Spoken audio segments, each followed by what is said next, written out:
আসসালামু আলাইকুম। ভাই, তোমার উদ্দেশ্যে কইতাছি। তুমি দেখছি ফেসবুকে মুসল্লি আলাপ সালাপ করো। তুমি নিজে বালা না, তুমি আবার মুসল্লি আলাপ করো। তুমি লাম্বাডির এক ভিডিও লোকে ফ্যাম করো।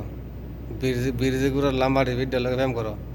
তুমি যেন যাইবা মাহফিল ভিডিও আনো যাইব। তো তুমি আলে মহিলা কই থেকে আমারে এই কথাটা কইও কমেন্টের মাধ্যমে, ফেসবুকের মাধ্যমে তুমি আমার কইও। তুমি আলেম কই কইতে হইলা সারা বছর দিছো মুনি। তুমি হচ্ছে আলেম। আর তুমি বান্নিঘাটা ফির মাজারে যাও না গেলে গিয়া ওই বিড়ির লোকে ধরা আসলা পরে আর বান্নিঘাটা মাজারে তুমি যাও না। আসলে উদ্দেশ্য ছিল এটা অনুচিত কথা কইলেছি না। তুমি তো কইবা বল তোর লোকে কিন্তু আমার জাগা লিয়া দ্বন্দ্ব না বাড়ি লিয়া দ্বন্দ্ব। তোমরা দিয়া কোনোদিন ইসলাম আগাইতো না, ইসলাম পিছাইব।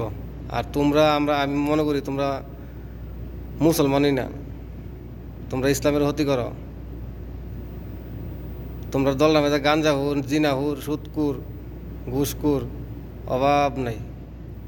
বউ ব্যবসায়ী পরকিয়া করে।